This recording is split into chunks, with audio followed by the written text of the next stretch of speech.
husband had to travel quite a bit.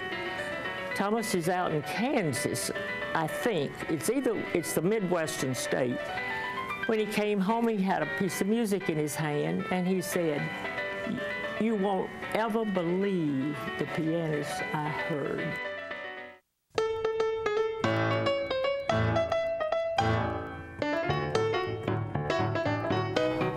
We always had it in my house because my mother was a very fine pianist. Yeah. And she was also an organist. She was still playing the organ when she was 87 years old for a church. But she was what I call a natural pianist. She had grown up, she hadn't grown up. She was a small child in a very tiny Mississippi village. Her father would walk her down to the schoolhouse, which was in the church, and let her play the organ. And at that time, it was the old pump organ. But because in school, as I understand it in those days, they taught something known as, it's note singing. In other words, you don't have a melody, you sing the notes. And Mother could already play the piano by the time she was, in the 6th grade, and the organ. And so her father and mother sold everything they had and moved to a little town in Mississippi called Blue Mountain so that she could get a high school and a college education. And her father wanted her to major in piano. Well, in those days, you know, you started with the scales. A lot of people don't realize, but that's where you start today, too, also, with the scales. Right. Yeah. And she did not continue taking lessons. She changed her major in college over to fine arts. And she was very, very good at speaking, teaching her children how to stand up, give a speech, speak distinctly. But I grew up with her playing the piano, particularly on Sunday afternoons. Not much to do in the Mississippi Delta on a Sunday afternoon. And so she played swing. And we had a neighbor who also was a crackerjack pianist. So she would come over because she didn't have a piano, and she and Mother would alternate, particularly on Sunday afternoons. Then my older sister was already into studying the piano. And I guess my mother was the influence. We should be musical. My father loved classical music, but at the same time, he didn't play an instrument. But I gave a concert back in my home surroundings when I was in my 20s, and I always laughed. My father was a cotton farmer, and his favorite piece on my program was a Beethoven etude, I guess it was. No, it was a sonata. So you started in the classical Oh, yeah. realm, okay. Yeah. But my teacher, when I was about in the 7th grade, started this indoctrination in hymns, which was wonderful. And I realized after I matured that Leska, because she was the church pianist, she wanted me to take her place on Sundays and give her a little respite. So I learned hymns, and I've discovered that hymns set quite well for a number of reasons. It teaches you to transpose, because if you don't like one key, you can always put it in another, which might run you into some trouble. I had a violinist I was accompanying once, and I did that from E to E flat, because flats are so much easier to play. And she didn't miss a note. She went right into that E flat mode. But I played hymns, I accompanied the high school glee club, gave recital about once a year. My gang, if you call it a gang in high school, we always congregated at one particular house, and in the summertime, the lady would push her grand piano out on a enclosed porch, and there'd be 2 or 3. Well, poor Betty Jane, she was always stuck at the piano. And this lady's older son, who was much older than we were, loved Dixieland. And he had probably the first record player I ever saw in my life, except for the old-fashioned ones. It would change the stack of records by itself. And he was a drummer, so he liked ragtime. I mean, he liked Dixieland. So I heard all the Dixieland in that respect. And then I went to swing, like I said, playing for the gang. And then by the time I got to college, I still liked Dixieland. Of course, I had to delve in classical music more so. Right. And then I met the man I was going to marry after I got out of college. Right. And at that time, I was teaching English. I got on a Greyhound bus every Saturday, went to Memphis, Tennessee, rode an hour, 30 minutes out to a school of music, and studied with a teacher that I had already heard his pupils. And I knew that I wanted to study with him. So I picked this little bitty town in Mississippi to teach English. And that was my Saturday for 2 years. Still, no ragtime. And while I was in Memphis then, teaching and studying with Mr. Myers, I had known my future husband at one time, but not really. He was from another little town. Yeah. And so we managed to meet at a bus station one day. Yeah. He was going back to the University of Mississippi. I was heading north for Sardis, Mississippi. And I said, "Oh, how are you? Aren't you Doc Owens?" I'd been dating his best friend all summer. So that's how I had met him. And he said, "You're one of the Boland girls, aren't you? What are you doing on this bus?" I thought, he doesn't even remember my name. I had 3 sisters. And he said, "I'll call you next week." So he did. Well, that was the beginning of a 6-year romance. So Thomas and I were married in '54, and of all things moved to Erie, Pennsylvania. Totally new environment for you. Totally. Yeah. One of the best things that could have ever happened to me. Oh, really? Oh, yeah. I went from an agricultural society, which ruled that section of the Delta, Yeah. to a completely industrial one where the culture was completely different. Probably politically different, too. Politically, Yeah. church-wise, education-wise. And they had a very good Philharmonic. And Thomas had to travel, like I say. He was rarely home during the week, all over the United States. Mm-hmm. Well, he was probably 55 by this time, right? So I got interested in Philharmonic work and also in a poetry group. So I got to know that strata of people in Erie. And then we joined a very small church, which I really enjoyed. It was more like the churches that I had grown up in. And so Thomas is out in Kansas, I think. It's the Midwestern state. When he came home, he had a piece of music in his hand, and he said, "You won't ever believe the pianist I heard." He had gone into a bar one night, and there sat ragtime Bob Darsh, playing nothing but ragtime. Old-fashioned ragtime.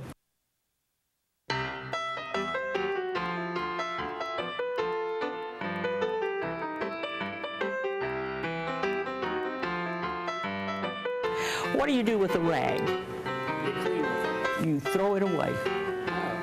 Well, ragtime, and remember its source, it began in the Midwest. Kansas, and Missouri. It was highly influenced by the blues and Dixieland, which came up the Mississippi River and Chicago. Tin Pan Alley had not come into the ascendancy yet.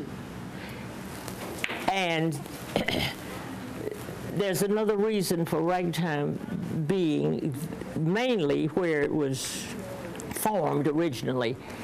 They had very fine black college in Joplin, Missouri.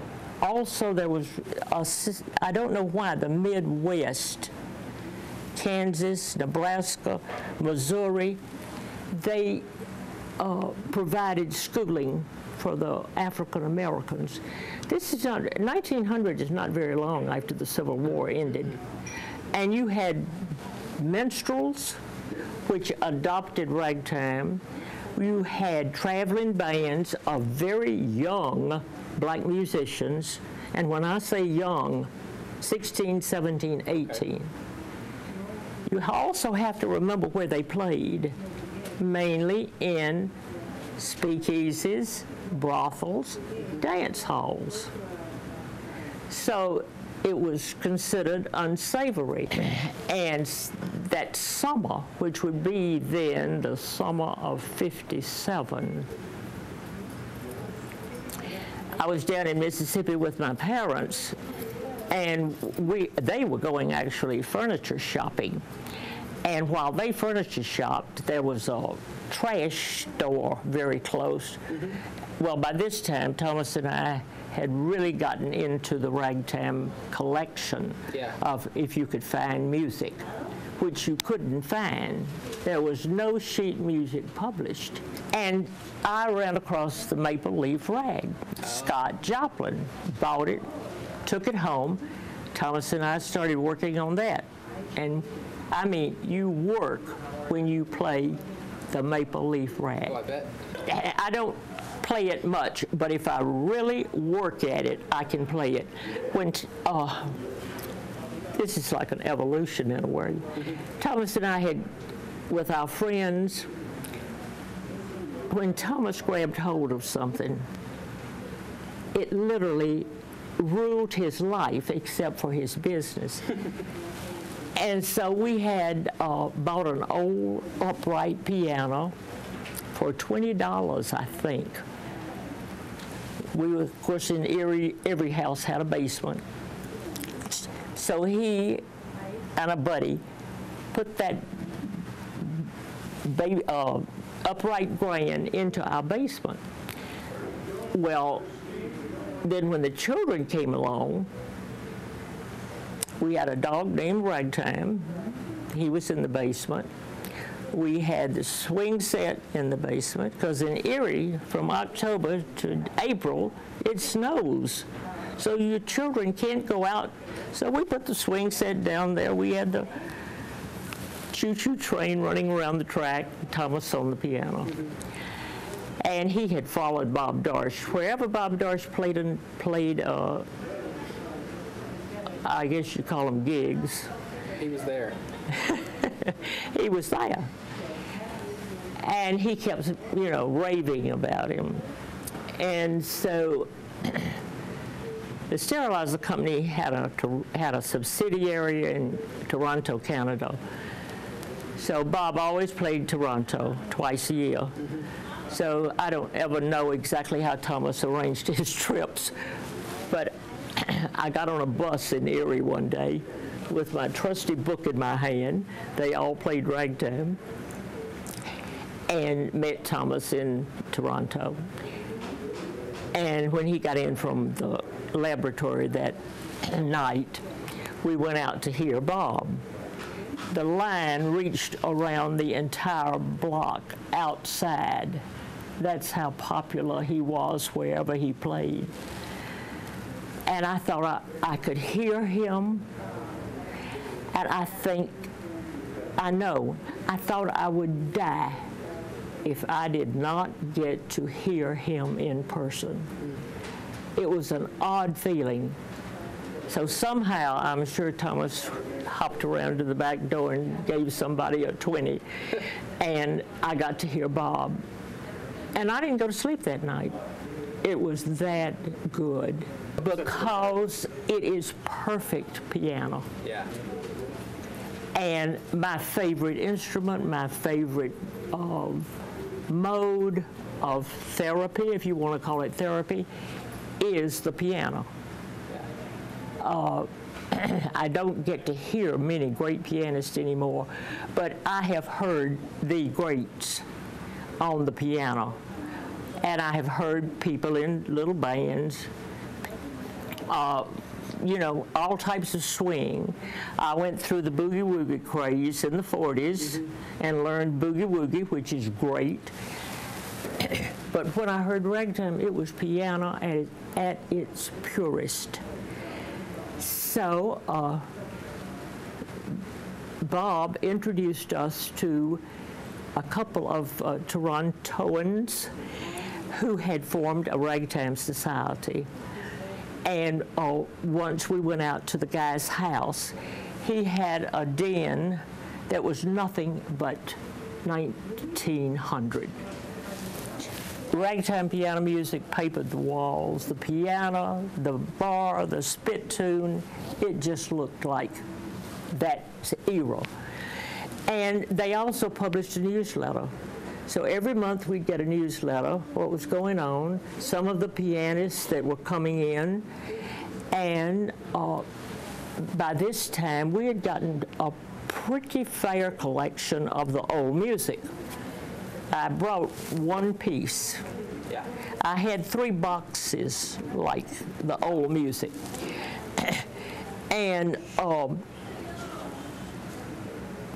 Thomas and I worked out a program for a friend of mine. She was responsible, and so we did a ragtime hour program. He did most of the talking because Erie couldn't understand my accent. Who can, you know? And we just really got involved. And went to Toronto about once a year. Bob always asked us to play. We actually was in Montreal once, I can't remember what year that was, but before we left Erie. And we went right up to Montreal. And I'm sorry to say by this time, as with most pianists, he had started drinking alcohol, and so he couldn't finish the set. So Thomas and I just went and finished the set for him.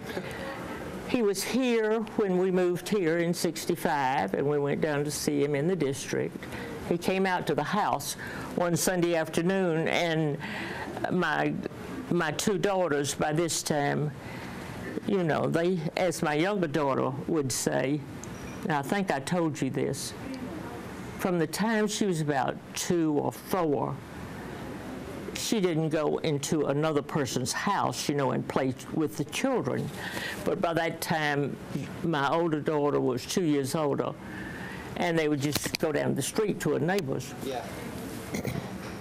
And I'll never forget what she said in later years.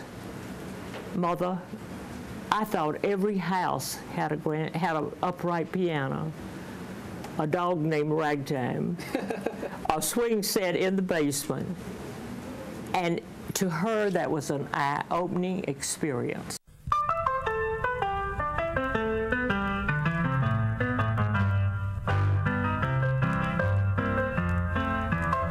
Ragtime, I never thought of it as anything but our hobby. Yeah. When we would go home to Mississippi, a lot of times we'd be asked to play, and the people that we loved, they really enjoyed it, but really nobody got into it. And when we moved here, the church we belonged to had a very young minister, and he loved music. He had gone into it from singing, the voice aspect. But he just loved music. And actually one night I played the Maple Leaf Rag. let people discover I could play the piano. And so he asked us if we'd do a Sunday night program, like we used to have family night suppers. Right. And so Thomas and I would do that. And then I did programs, 20-minute programs for clubs and people's friends, you know, who had to get a program up. Yep. So and then it was just Thomas and me. We just loved to, you know, we'd have a whole night when we did nothing but play the piano. Oh, that sounds great. It was. Yeah, I bet. And every once in a while I'll play a tape of one of those nights, and it's, you know, it's just great. We just play the piano and have fun. And so the girls grew up with that atmosphere. Yeah. And we had 3 pianos in the house, and sometimes all 3 of them were playing at once with high school kids practicing voice. By this time, I had a little Boston Terrier named Pushkin, and when the girls would hit one note singing, Yeah. I could see Pushkin. He would get up in the den, and he'd run up the steps, and he'd finally get to the piano and sit down and just howl like, how bad she hurt his ears. Yeah, I bet. Playing the talent show was the first time I had this wide exposure in Green Spring. I actually had already done a short program for the dramatic club and also the DAR. So people knew I played piano, but, and then out of the blue, I was asked to do the talent show. So I did it. I cannot remember our director's name at that time, our entertainment director. Michael. I liked him so much. Yeah. And I will never forget, we had to have a rehearsal. And I went over to tried out the piano and all that, told him it was ragtime. And then I played, and that night. And it was very fortunate because I had just done 2 hour-and-a-half programs for Lifetime Learning on the history of ragtime and performed all of the music. So I started working on that in January one year, and those 2 Lifetime Learning programs were in, I believe, March. So when Michael called me and asked me to be on the talent show, I said, you caught me at exactly the right time because I had really worked on that. Oh, yeah. And so I got off the stage that night, and Michael was sitting there with his assistant, pretty brunette, and he said, how much are your hands insured for? Good question. I just burst out laughing. I said, wait till I tell my girls. I have laughed at that so much because I went into music strictly to become a performer. I realized, like I say, Sunday, how much I had enjoyed all of my years. It's lonesome in a way to do anything that much, but at the same time, it's so fulfilling.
if you were really listening, you would notice that Grace and Beauty just ends.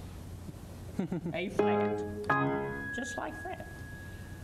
But as I was mentioning competition, each pianist tried to outdo the other one.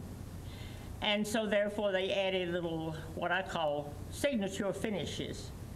Now, I have to be honest and say I stole that one from Ragtime Bob Darsh. Not this one.